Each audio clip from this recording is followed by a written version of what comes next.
timing could not have been better. Our bookings increased almost threefold. Welcome to Luxury Travel Innovators. I'm your host, Adam Deflorian. Today, I had the pleasure of speaking with Ian Di Tullio, Chief Commercial Officer of Minor Hotels.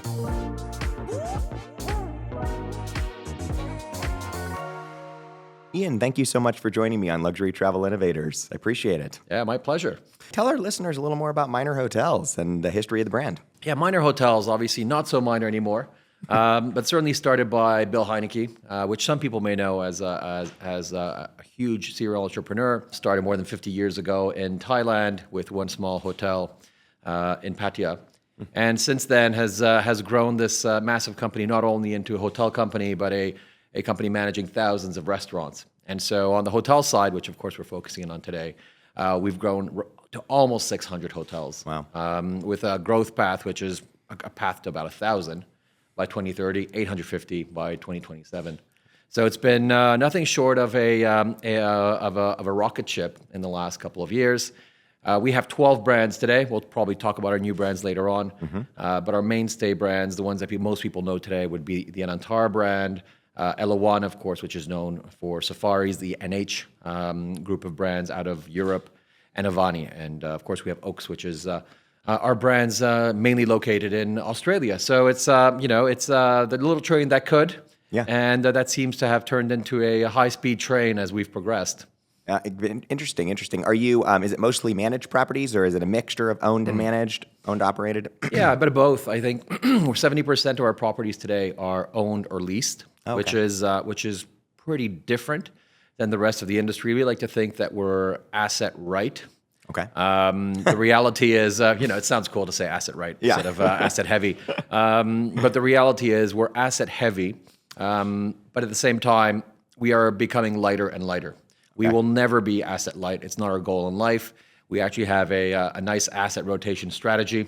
And so our goal is to actually get the benefits of an asset light group while retaining ownership and the culture of an asset-heavy company. Everyone at Minor feels like they're actually running hotels top down. It's not about the fees, it's about the performance, and it's about the experience. Yeah, it's accountability, right? Like it's nice to have skin in the game, and it changes the performance overall, typically for the better. Absolutely. Plus, the rapport with your owners is just so much more positive when they feel that you are experiencing their pain or living their joys when we succeed together. Oh, totally, 100%.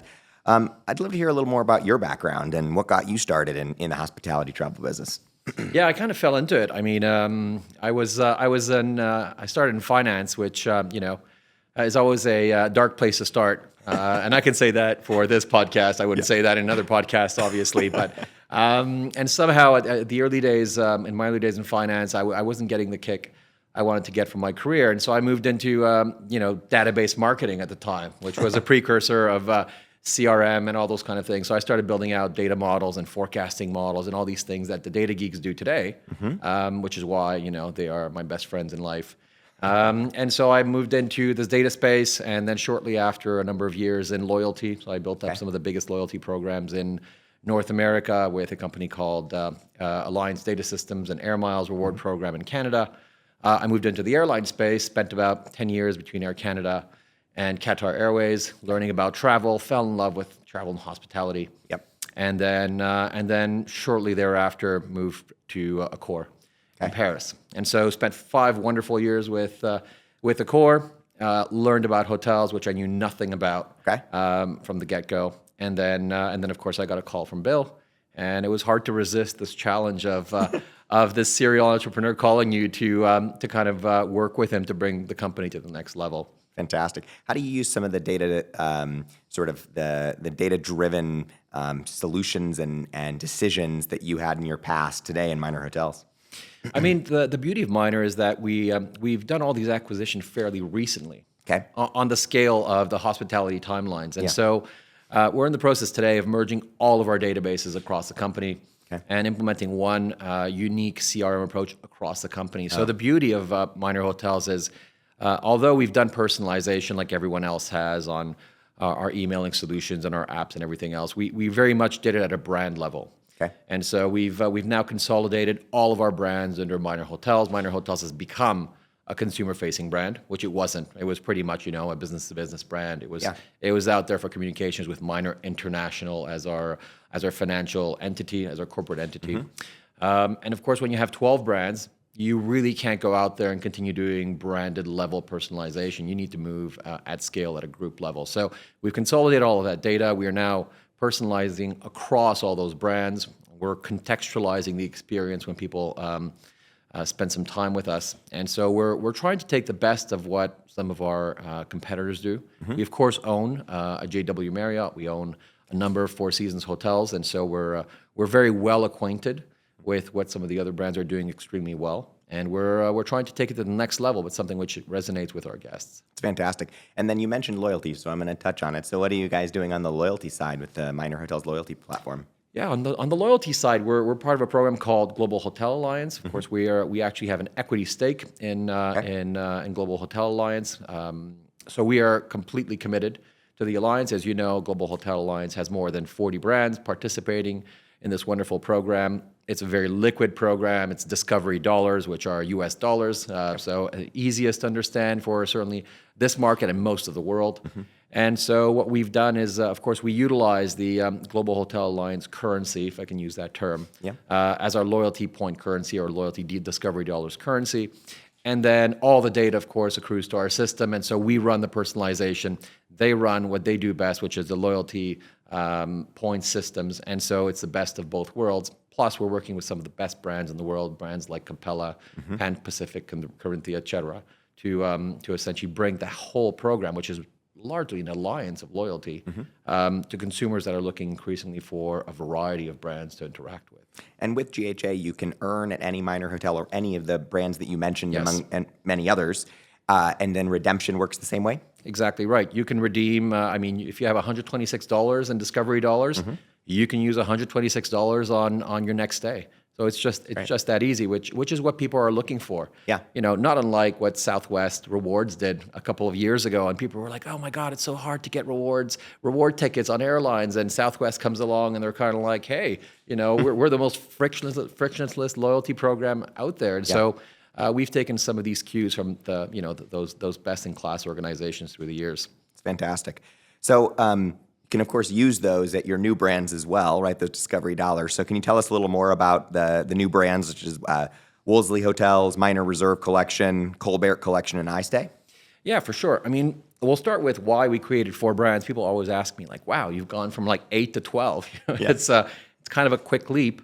Look, we've been looking at our portfolio of brands, which has been somewhat mature for years. We have a growth path, as I mentioned earlier, to 850 and 1,000 hotels. In order to get there, you need the right brands. So we're quite confident with the brands we have today, but you also need high growth brands that are in the right segment at the right point in time. And so 2 of these brands are soft brands. So the collection brands, so Colbert Collection and Minor Reserve Collection, are designed to convert hotels. Independent hotels in Europe, as you know, are 70% of the hotels in Europe and Asia are independent. Yeah. Completely the reverse of the US, where you're completely branded. Absolutely. And so this growth opportunity is significant, which is why the CAGR, the annual growth rate of these brand segments, is tremendous in development. So we've created these 2 brands specifically for conversions and independents that have beautiful assets. They want to connect into an ecosystem that works. And because we're such huge owners, our credibility in the space of independence is quite significant. So kind of a no-brainer. Quote unquote a no-brainer. It's a lot of work, obviously, to create these 2 brands. Then the other 2 brands we've created, of course, are Wolseley. We acquired Wolseley Hospitality Group many years. Wonderful restaurant group, upscale and luxury restaurant group in London. Okay. And they have this, if you stayed there, if you've eaten there, Wolseley is an absolute institution. Yeah. And so, these hotels are living London, the brasserie scene, the community, the British community. It's quintessentially British, but it's so accessible. You can see David Beckham sitting beside a diplomat at table, people staring what's happening in the middle of that horseshoe-designed restaurant. And so it was so powerful from a dining experience and a heritage perspective that we wanted to create something unique in the hotel space. So we're not going to have hundreds of these hotels. Our goal is essentially to bring the magic of Wolseley to the world in cities like New York, Paris, and London. And the last one, which one am I missing here? I Stay, I guess, is the last one I'm missing. Is pretty simple. Not everyone starts in luxury. Not everyone has the means even today to stay in upscale hotels. I certainly didn't start my career in luxury and upscale hotels. I don't think most people did. For those who did, good for them. But the reality is we all start in $100 hotels, and we have per diems and limitations and all the rest of those things. And you like to work with an organization that understands that you start. So oftentimes you start at the bottom and you build your way up, and that's just life. And so we needed a brand which allowed us to extend in the more select space of hospitality, and it's a brand which is designed forward, really focused on delivering the essentials extremely well in tier 2 and tier 3 cities, and just it creates that elevator from the bottom all the way to the top end of our brands. I love it. I love it. Can you tell us a little bit about the guest profiles? I'm sure it varies quite a bit now, across the brands, but in terms of both location and kind of where your guests primarily come from, and is there, I'm sure there are differences across who stays at what brands? Sure.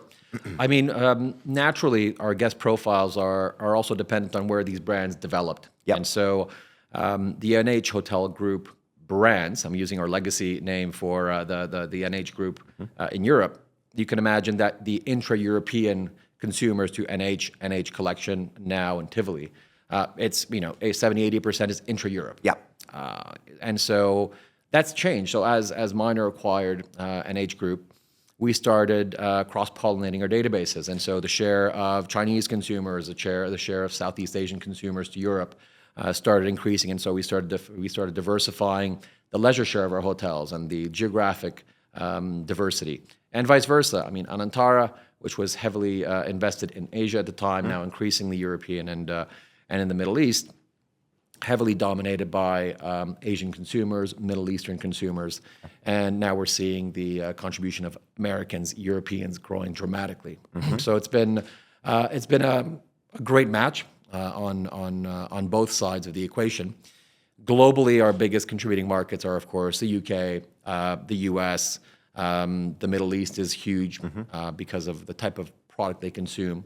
And we're increasing that. Russia is still a big feeder for us as a market, particularly in Asia, which is and in the Middle East as it is for most organizations there. Yeah. And of course, India is growing at a breakneck pace.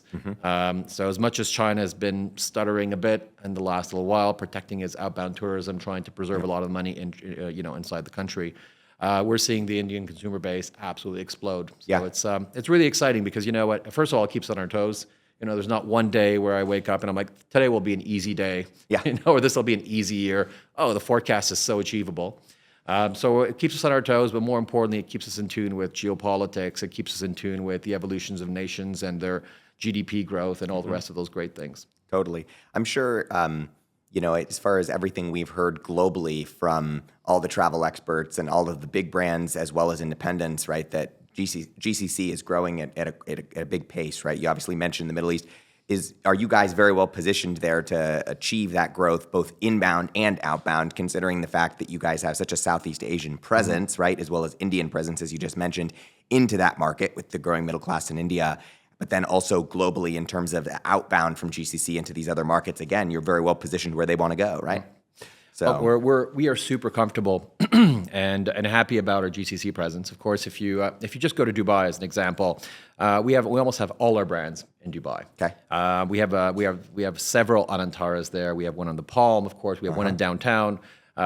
We have one in Ras Al Khaimah, which is of course one in the other Emirates. We have one just outside the empty quarter of Abu Dhabi, and so the brand certainly at the luxury level is very well established. We have an NH collection on the trunk of the Palm, and so our brands are so well represented in Dubai that, of course, as people travel out of the UAE, there's a natural connectivity with our portfolio.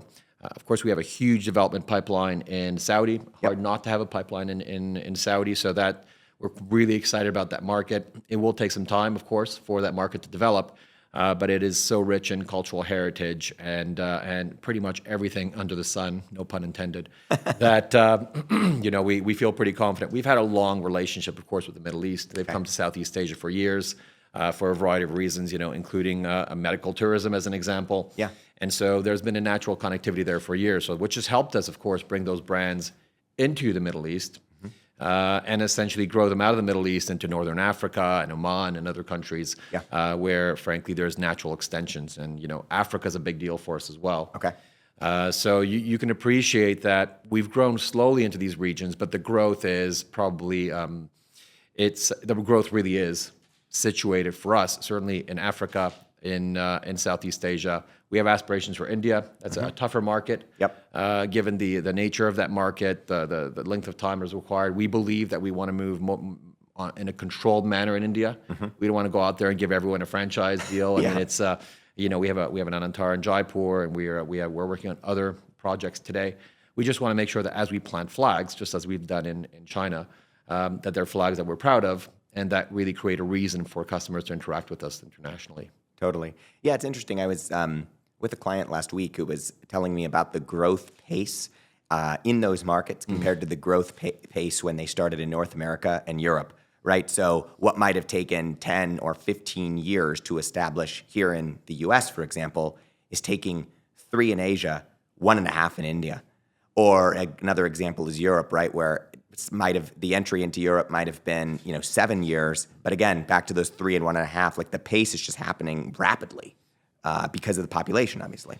Absolutely. I mean, it's incredible. I mean, you for anyone who hasn't been to India or China, I mean, you need to get out there. The markets are moving at a ridiculous pace. The growth is I wouldn't say out of control. It's controlled.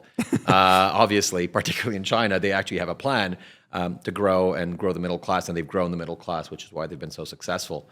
But more importantly, there's huge demand, right? And I think there's countries out there that are taking notes. I was with some Egyptian investors recently.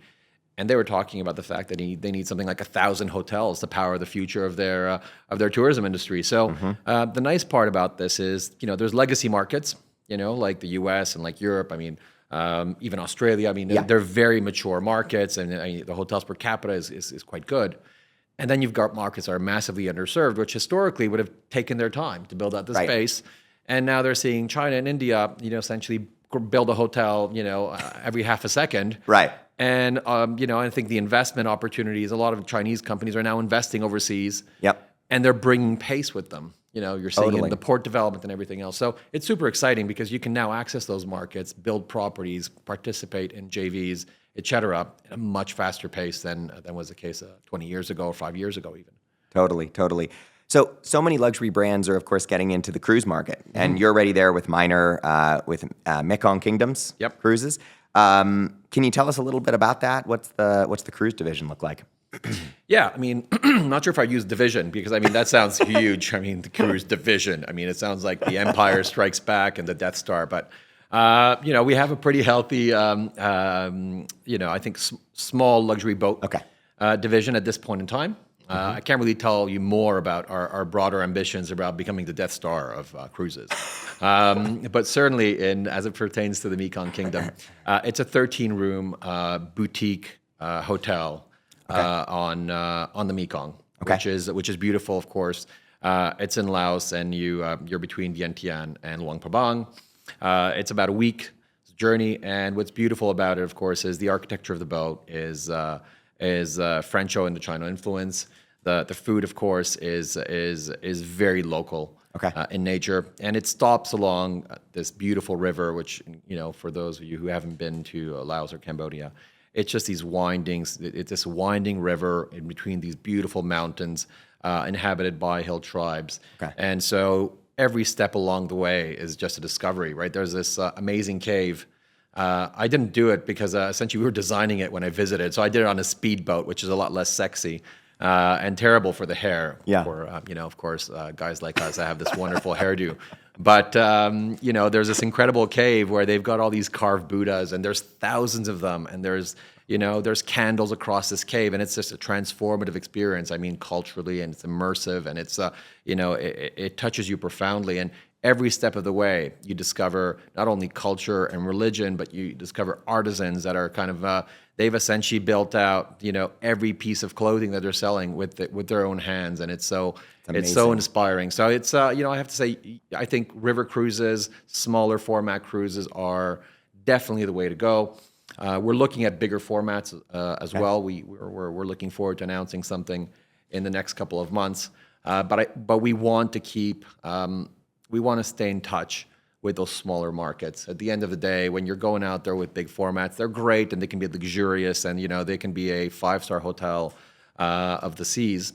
But fundamentally, if you want that high touch experience, which really is where luxury thrives and the future of luxury is headed, these small formats are just beautiful and we love them. Totally. It makes it easy. It makes it easy for folks to explore and, especially people who say, I'm not a cruise person. Well, it's not a cruise, right? It's very different. As you mentioned, it's a hotel. It's a hotel that has, that doesn't have sort of the same connection that people in their minds might have with the typical large format. Yeah, exactly. Ship, Plus you're with what, 20 people at most? Yeah. So it feels super intimate. A lot of people are making relationships that last a lifetime. Totally. And in some cases, people book the whole boat. They're like, "Hey, family, come on, come on down." Multi-generational travel. Exactly right. Mm-hmm. That's great. Speaking of culture and whatnot, I'd love to hear a little bit more about your White Lotus appearances on season 3. It's very popular amongst our listeners. Yeah. It's so White Lotus. Yeah, that was a bit of work, but it's fantastic. First of all, we as I've mentioned, we actually own the Four Seasons Hotel where they filmed White Lotus, but it was also filmed in a number of other Anantara hotels. So the easy one is Four Seasons Samui. That is that wonderful hotel, cliffside that you see for most of the show. A lot of the opening scenes, of course, where actually the opening scene is filmed in one of our hotels which is called Maikau, which was one of our original Anantaras.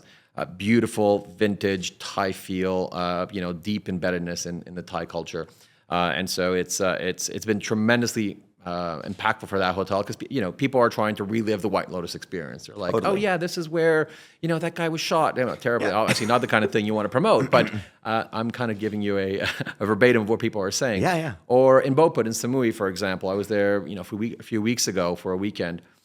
And you can see people kind of doing this mindfulness exercise where they're doing this they're on the same sala, which is, this kind of pagoda-looking thing. Yeah. And so they're just there, sitting, chilling, and then, they're getting pictures taken. Then there's the other scene where they realize that they're in this older generations type of hotel. I don't know if you've seen it, and the girls are kind of like, does everyone here look like a bit more elderly?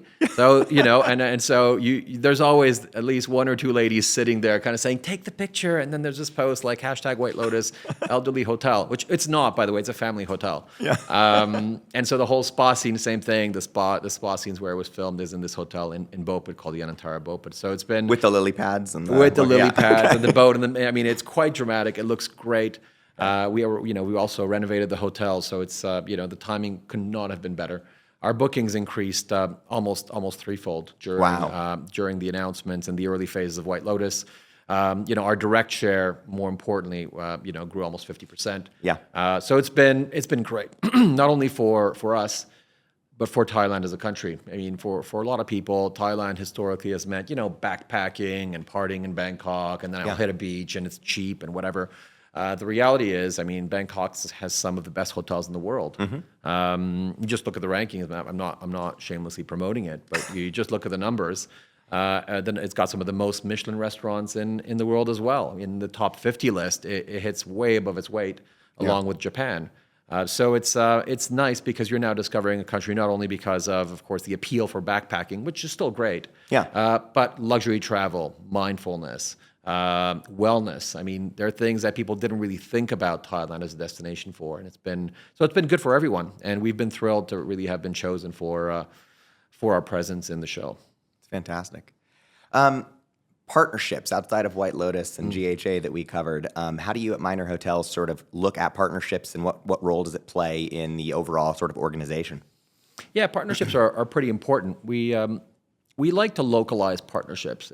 I think it's a word that comes out constantly in our conversations around brand design. And sometimes it feels like overkill because every brand is kind of like make it local, make it authentic. And at some point you're like, can we make everyone authentic? Is that really possible? And we really try. I'll give you an example of a more global partnership. Certainly for the Anantara brands, we have a partnership with Technogym. Okay. Which of course is a standard for Anantara. We believe, of course, in having the best for wellness, mindfulness, and of course physical. And so Technogym was a perfect solution for us. So we've brought Technogym in the room. So for people who don't want to go to the gym, all they want to do is do some yoga exercise in the room. We've collaborated to create some exercises that people can do locally. There's a yoga mat in the rooms. They can take some of those exercises back home and continue. So that's a global partnership. Then we have a lot of local partnerships, which are where the magic really happens. We're partnering with a company called Jim Thompson. Jim Thompson, for those who don't know, is kind of the guy who revived the silk trade in Thailand. It's their CEO recently kind of originally said, it's the closest thing to Hermes that you have in Thailand, which is not the Hermes price points, but certainly an upscale, beautiful product. And so we're working with Jim Thompson on a line of clothing and amenities. We have a number of suites which are decorated by Jim Thompson. The founder, Jim Thompson, actually disappeared. So it's an incredible story because he creates this trade and one day goes out, I think, into Cambodia and then just never came back. And so, Wow. so there's this whole mystique around this brand, which is incredible. Thai brand, so it's a 1 + 1 = 3 scenario for us. So these are examples. Of course, we partner with a bunch of other brands and at a hotel level, right? So in some cases, we have unique hotels that are unbranded. They're kind of white labeled and they're on our distribution. And one of these brands partnered with Joe Love to create a full-on, immersive experience, which of course is not only through the sense, but of course which is integrated into the room design. And this is a hotel called Naladu. And these are only 3 of them, but we have a lot more coming down the pipes. So everything we have been hearing about lately, both on Luxury Travel Innovators, in the news, on Skift, at Virtuoso Travel Week, at ILTM, is around sort of experiential travel, once-in-a-lifetime experiences, and like how wellness plays into that. I'd love to hear, assuming you have such a driven wellness approach at Minor and within the brands, I'd love to hear a little bit more about that. Yeah, for sure. I mean, wellness has always been integral to Minor, particularly in our initial brands at Anantara. Anantara Spa, of course, is known worldwide for Thai traditional care and spa treatments. And so for us, we've been doing these Thai traditional medicine type of approaches for a long time, which of course with time have become mindfulness practices and everything else. And so it was natural for us to evolve from a spa practice into a wellness practice, into a longevity practice. And so on the longevity side, we have an incredible setup in Phuket called Layan Life, which is part of the Anantara Layan complex. And so the whole setup there, and it's a beautiful setup. It's literally a longevity center that looks like a lily pad floating on water. Wow. So it's a combination of Thai traditional medicine meets Western treatments. It really allows people to immerse themselves and look at introspectively at how they're feeling inside, how they're feeling outside, how they're looking. And so you have a number of different treatments in there which go far beyond spa treatments. So everything related to longevity is really changing rapidly. And so the goal of the center is to start expanding from our roots into wellness, into longevity, in probably one of the best setups in the region that I certainly have seen. And so people do multi-day escapes. What we call it is a wellness bubble. And so, a lot of the time you go to one of these wellness centers, which are great, by the way. Yeah. There's so many of them globally that do such a good job. But guess what? You stop eating, and then, of course, it's intense. Yeah. It's very intense, and in many cases, you can't really trade off. When you're with your family, you're all in, right? Yeah. We're all going to be miserable together, right? And I'm not suggesting that these wellness centers are miserable, but in some cases there's trade-offs during that period, which are not always pleasant, certainly for the first couple of days. So the concept of a wellness bubble allows people to partly commit to it. So, for example, if I want to be on this wellness journey and this longevity journey, my kids may not want to. Totally. Right, and so they have access to a normal hotel here on the side. They can live their lives, their family lives, their entertaining normal lives in this complex. And guess what? If I want to cheat one night, and have a normal meal or something, I can do that. Yeah. And the reality is, most of the sport, science says that if 5 days out of 7 you have an incredible lifestyle, 2 days out of 7, you can go off the rails a bit, or you can be normal as well. Exactly. Right? Because life is short, right? And people realize this. And yeah, you want to live longer, but more importantly, people want to live better. Yeah, you want to live well. Exactly right. Yeah. Right? So it's great. I lived a long life, right? But I've been miserable for the last 30 years. And that's no longer the goal for us. We want to give people that choice and the ability to live well. Totally. So it sounds like wellness is extraordinary and it's a huge focus. And then what about just experiential travel, like these once-in-a-lifetime experiences? What types of experiences are offered besides the White Lotus that we talked about across the portfolio? Like just a couple examples of really interesting sort of unique experiences. Yeah, sure. I mean, we have so many. Something which is quite unique for us. We've been talking about experiential luxury for a long time, right? And it's in our DNA. We've been doing these things for years. I mean, I'll use an example of one of our older hotels in the Golden Triangle, which is in Northern Thailand in Chiang Rai. We have 20 elephants out there that we've rescued. Okay. And so, and then we have families of mahouts, which is, the gentlemen and ladies that take care of the elephants. We bring their whole families over to live with these handlers. And so we've created a community of elephant, of people that essentially take care of elephants. And we've incorporated them in the fabric of the hotel. And so it's incredible because you stay in this hotel and you can bring your children over and you can feed the elephants. You create these elephant snacks, and these elephants are in this wild sanctuary. Wow. And so it's really hard to find something more immersive, right? Obviously, we don't ride the elephants. They really feel like they're as free as they can be. Well, we try to avoid them crossing into Myanmar because, of course, it's not terribly popular these days with the war. But the experience with those elephants is magical, and people rave about it. Other examples, of course, are in a resort called Qasr Al Sarab. You're in the middle of the desert, the empty quarter of Abu Dhabi. And, you can ride into the sunset, with a camel. You can have a barbecue in the middle of the desert, right? There's nothing except you and the desert, and there's no light. Right, so all you see is the night sky in its purest form. There is no light pollution in the desert. So that's where magic happens. In the Maldives, I mean, of course, we're one of the biggest operators in the Maldives. Yeah. So coral protection for us is a huge deal.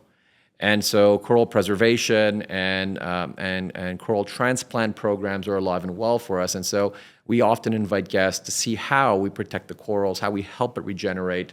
And so it's, every hotel has something we call a promise report. And in the context of this promise report, we talk about how do we actually do community outreach in an impactful way, whether that's through education, whether that's through arts and craft and insiders. I was in Africa recently in Zambia. And so we actually created this mini village between our two hotels, so that the villagers could create their own sales center. So it's so it feels like they're doing things locally. They actually produce most of the goods in this village between the two hotels, and it actually creates as a linkage with the community. And so this is for a hotel in Zambia called the Anantara Royal Livingston.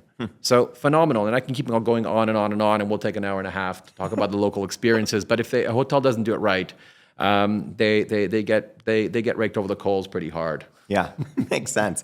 Well, and I'm sure so much of the business, especially being booked across experiential travel, wellness travel, finding these more exotic locations with longer length of stay are booked by wonderful travel advisors.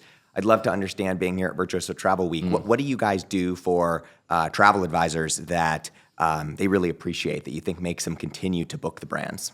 Yeah, of course. I mean, Virtuoso is a wonderful partner of ours. I mean, we've developed our relationship and grown together through the years. We have north of 25 properties on Virtuoso today. We'll far outpace that in the next couple of years.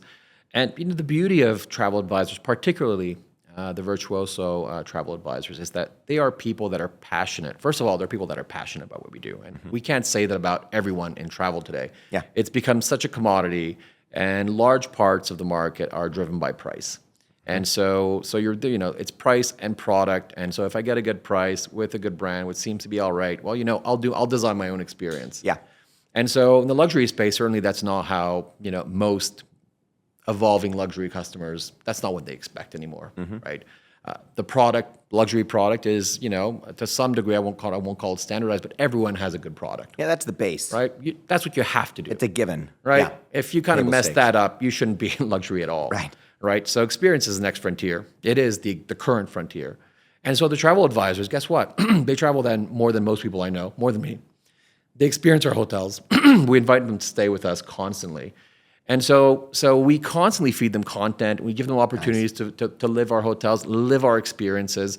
All our GMs try to rotate through Virtuoso Travel Week every second or third year. So at least half the attendees at VTW are GMs. Nice. Because at the end of the day, the GM makes the magic happen. They can really try. They live the experience every single day across every facet of the business. They can explain it, and they can actually illustrate their passion through their words. And then guess what? Those advisors take that passion and they bring it to their guests. So increasingly, what we're trying to do is we're trying to connect the advisor on property with their guests. Yep. And it's not easy, as you can imagine, right? We've just redesigned our app and our web, and you're kind of just you're scraping by and just trying to do personalization right. And next thing you know, what we want to do next is kind of like, yeah, wouldn't it be great if the travel advisor could have a voice in our interaction with the guest? Because we're kind of a trio in delivering this. There's a person who experiences it. There's a person who's been there before and has kind of committed to the promise of the hotel, and we're delivering that promise. I think that's the kind of stuff that drives my digital team absolutely crazy, because we're kind of like, oh my God, now there's a whole other data feed that's coming from advisors, and that there's all kinds of agencies and independents, and there's APIs and yada, yada, yada, all these other crazy tech words. And the reality is, well, yeah, but that's life, right? Life. I mean, it's, and this network is so great. Yeah. Right. There is no other network globally that does what Virtuoso does. Yeah. And so if you can actually really kind of dial into that passion, which really is the power of Virtuoso, if you dial into that human connection, which is Matthew uses constantly, our human connection to the guests when they're on property, Virtuoso advisors' connection with those guests when they're in that process of deciding where they go and really having that dialogue, and it's all additive. Mm-hmm. And if you do all those two components right, the guest will do all the rest for you. It's really about making sure that you do the best by that guest, and then long term, the advisors, the hotel, the guest, everyone benefits. Fantastic. So you touched on a couple of things there, right? We talked all about travel advisors and why they're so critical to the business. Of course, the vast Virtuoso network. We also talked about your new sort of digital platforms and experience. So we're all about innovation at Luxury Travel Innovators and AZDS, and I'd love to understand, how are you guys looking at this sort of evolution and change into the AI world? How are you using AI operationally as well as from a commercial perspective? Look, AI has been part of the business for a long time, right? Mm-hmm. It's people kind of feel like with Gen AI, all of a sudden AI is like a big deal. Yeah.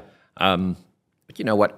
People have been doing versions of AI for decades, right? Mm-hmm. I mean, I started working. We were using quantitative models to do predictive forecasting. I mean, Amazon, early 2000s was doing recommendations based purely on statistical models, mm-hmm. right? So that's kind of AI version 0. Yep. So it's been around for a long time. CRM essentially emerged from the initial thinking around how do I actually utilize people's data to deliver relevance. And so obviously on the personalization front, we've been doing that for a while. Yeah. It's getting better and better and better, because of course the data you're ingesting now, whether it's natural language type of data, so you can actually convert an exchange, tonality analysis, preferences, stuff that people post online. It just enhances the type of personalization you can do. Now, we have to avoid getting into creepy personalization, right? Yeah. It needs to be relevant, it needs to be contextual, and that's what we're spending a lot of time on these days. Other aspects of AI, which of course we've been doing for a long time, are on revenue management, right? Mm-hmm. All these platforms that utilize data at scale, are driven by systems like Ideas and Duetto, and these mm-hmm. guys have embedded AI at the core. And so that's been we've grown with these partners through the years. We're working on their roadmaps together, and looking forward, of course, Gen AI, conversational agent introduction, agentic, as they're referring to it, is a kind of a big deal. What we're trying to avoid, of course, is the complexity of the layering of technologies, which we saw in the last 2 decades, right? Mm-hmm. Which you buy 5 systems, and every single time there's a new release, it costs you a ton of money to upgrade and everything else. The beauty of these systems in the cloud is increasingly they're all integrated, and so as they upgrade, well, guess what? You don't have an actual setup on site, mm-hmm. and so they kind of work together to sort it out on the back end. Our focus is on the experience.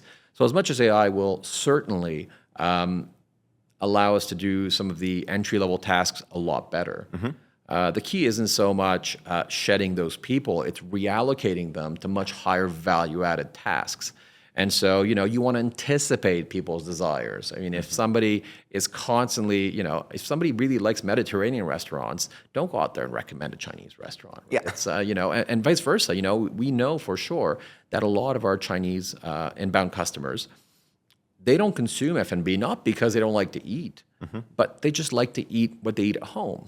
Yeah. And so it also helps us, as you kind of look at a lot of this data at scale, it allows you to do a lot of menu personalization. So you go way beyond the construct of, hey, what kind of restaurant do I need? Maybe you don't even need a restaurant anymore. Maybe what you actually need is a multifunctional kitchen, which can actually assemble a variety of dishes, which is most adapted to that evolving, customer set at a given point in time, right? Agents are a good one, right? People always talk about, oh no, I've got butlers, and you shouldn't have to be able to book your spa online. Yeah, or 5-star hotel, somebody will greet you every single time you arrive, no matter what time of day it is.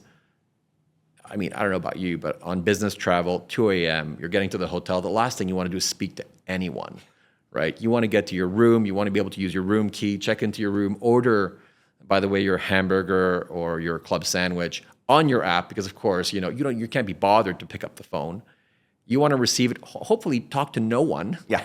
And then essentially wake up the next morning and guess what? Then you want to be engaged. Then you want to talk to people and everything else. So the reality is the contextual reality of personalization is so important. And AI allows you to do a lot of that stuff at scale because frankly, all these processes, which historically would have taken automation and tons of systems and everything else, you can actually start automating through your own bots that you can build internally. Yeah, makes sense. Do you guys have plans to invest in conversational AI and agentic tools in regards to, do you see a future of people being able to sort of speak, I have a family of 4, ages, my children are 7 and 5, I'm looking for, a wellness retreat, please give me recommendations. Okay, let me prepare an itinerary for you, like that entire flow. Do you believe in that? And are you kind of investing in that? Yeah. Yeah, of course, it's hard not to invest in that. A lot of people think that you just invest in this, right? Just magically throw $100 million at the problem and you'll fix it. Yeah, and sometimes money will fix the issue. The reality in our case, we're very pragmatic. We don't believe at throwing people at the resource or complexifying something from the early stages. So we've spent the better part of a year now standardizing most of our data setup. Yeah. And so globally, whereas we would have had historically 3 different data environments with different technologies, all of those will be consolidated under one environment. And so without saying who it is, we'll actually announce it in a few weeks. We're working with some of these leading cloud companies to ingest all of our data for consumers. And once you've got that base, all of these use cases around AI, whether it's conversational or not, becomes so much easier, right? Everything which relates to programmatic or geo or SEO or a combination of both, you're scaling off that same database and you're not having to transit this data from one database to the other, which costs a ton of money, by the way. Yeah. And the reality is the cost of data is going to be the real challenge today. The more you ingest, right, the more transactions you have, and these will be multiplying and multiplying and multiplying. So the CRM platforms will become almost marginal costs relative to your data costs as you deliver value. Yeah. And so we're doing this right. We're building marketing automation on top of that. And then conversational becomes easy. Because once your data layer across structured and unstructured data is set up properly, you can do whatever you want, right? Yeah. It's infinite possibilities, but you really need to be disciplined up front because the investment you do today in the next 2 or 3 years, it's going to be instrumental in how you can scale down the road. And for a company like us, which is not huge, we're big, but we're not huge. Each of these choices has some significant impact on our competitive advantage down the road. Totally. You've been in hospitality for a long time. How would you define success at Minor Hotels? Part of it is just growing with purpose, right? I mean, as an organization, it's one of these rare organizations where, of course, we have growth targets. I mean, we're a listed company, and so we publish as targets, and I mentioned 1,000 hotels earlier. So yeah, of course, growth is part of it. I can't say growth's not important. Don't worry about it. We'll figure it out. I'd get in real trouble. But more importantly, if we can grow to 850 and 1,000 with purpose, right? With this constant commitment to delivering, memorable moments, right? Unlocking community connectivity across the board, making sure that we do it sustainably. And of course, we have a number of sustainable financing mechanisms within the organization, which really kind of connect our desire to be super sustainable to our financing. If we do it right, we get better financing terms. Totally. So we're so committed to sustainability, community, local experiences. If we can grow with that purpose in mind, giving back constantly, then we'll have succeeded. And if all we do is grow for growth's sake, I think we'll lose our essence. And frankly, at that point in time, what differentiates us from any of the big competitors out there? Totally, 100%. Well, Ian, thank you so much for joining me on Luxury Travel Innovators. I greatly appreciate your time. It's been a great conversation. Yeah, same. I'll come back next year if you invite me. It'd be wonderful. It'd be wonderful. So we'll wrap up with just our signature rapid fire questions. These are super quick hits. So what personal travel are you most excited about next? I mean, Africa's where it's at. Period. Are you going back soon? I go back as often as I can. I mean, I have to tell you, we have this new hotel in Zambia, which we're in the process of opening. It's all built on stilts. It's in northern Zambia, off the Zambezi River. It is just stunning. It's going to be one of the most beautiful hotels I've ever seen. Amazing. And you have this massive circuit between northern Zambia and southern Zambia at Royal Livingston. So imagine this: you're actually in the middle of the bush. Next thing you know, you're at Victoria Falls, and then you move into Zimbabwe. I mean, most people don't even know these countries exist. Totally, and have not been there. They've never been there, and next thing you know, you're in the middle of an experience which you can't even describe. I mean, I've done wildlife photography now. I've been lucky enough to do that for decades. There is nothing like it. I mean, it still gives me shivers today. To shoot a leopard, not shoot. I'm talking photography-wise. It's harming animals is bad, people, obviously. But the important thing is that it also allows people to realize what diversity, biodiversity, and protection of the environment really means. When you live in a big city, and we're in Las Vegas, right? It's so hard to relate to some of these constructs of like, oh, we need to protect the biosphere and whatever. I mean, when you're in Africa, it's real. When you're in the Maldives and you're scuba diving, it's real. When you see coral bleaching and you see these white coral and you're like, wait a second, I saw a video with like all these rainbow colored things. It's real, right? So, I think for me, Africa is so important because it's a microcosm of the world. And if we can get the world to discover Africa, hopefully it opens people's minds to what really matters. Love it. What do you miss about the glamorous days of travel? The glamorous days of travel. I don't know. I don't think I'm old enough to have lived the glamorous days of travel. I mean, I was a road warrior for decades. That wasn't that glamorous then. And it was not that glamorous. We've all been there, and it's brutal. I mean, but what I do miss is, there's a romanticism about travel, and there should always be a romanticism about travel. And so what I do miss is that it's been so part of it is great. The commoditization of travel has opened up options for millions and hundreds of millions of people. It's given people the ability to see the world at a cost which is a fraction of what would have happened historically. So, so when we talk about the good old days, it's kind of discriminatory to a whole bunch of people because if we had just extended the good old days, most of us wouldn't be traveling. Yeah. Right. So the commoditization of travel fundamentally is important because it creates access. And I think it opens the world to many, many people. Now, what we have to figure out really is in the midst of this commoditization, how do you kind of decommoditize it? Yeah. How do you kind of bring the magic back? Because at some point, if travel is kind of like going to Walmart, we failed. Right. If people have to construct their own experiences at some point, we failed. I mean, our job is to kind of bring magic back into that experience. And a lot of that is through humanity. And this is why AI is so important. Because in the context of the commoditization, we've made people objects to deliver a service at the cheapest price possible. Yeah, 100%. Right? Now, AI allows us to do the reverse. It allows us to essentially take out all those menial tasks, which we've allocated people to do, and deploy those people in areas that hopefully they're passionate about and to try to get people to see the world through their eyes. And if we can do that, then I think that's the return to part of what I think the old world of travel used to be, which is it's amazing. You get home and you're telling all your friends about it. It's not kind of like, oh, I had the worst flight. I had a red eye, Yeah. I had the worst burger of my life. I mean, how many people do we know have that conversation? Too many, Yeah. right? So our job is to actually reverse all of that trend and have people coming back home and just raving about their last business trip, leisure trip, pleasure trip, or whatever it may be. Totally. Last, to finish it off, what innovation in travel doesn't exist today that needs to? And it doesn't need to be technology. I give the example of Jan Arnold, my guest from Rocco Forte Hotels, right, that said that the luggage racks are too small for suitcases. And they often are, especially when you're traveling internationally. So what's missing? What's your, you thought of, you're like, gosh, I wish that existed. That's an excellent question. That is an excellent question. I mean, teleportation would be absolutely amazing. Okay, that's fair. That is an innovation. Let's be clear. I mean, I'm a Star Trek fan, so I'm shameless about this one. The hardest part about travel is getting someplace, right? So the reality is I'm not sure teleportation will happen anytime soon.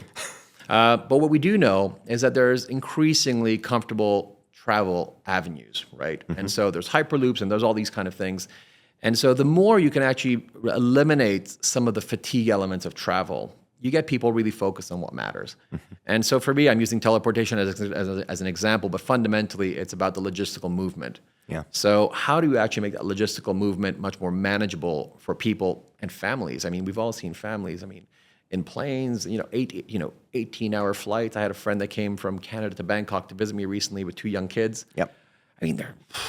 They showed up in Bangkok. They were shattered. It took them like 5 days to recover. That's half their vacation. You know what I mean? Yeah, exactly. So for me, I think these are some of the friction points that if we can fix, then you really focus them on the moment. Totally. Thank you, Ian. My pleasure. Thank you.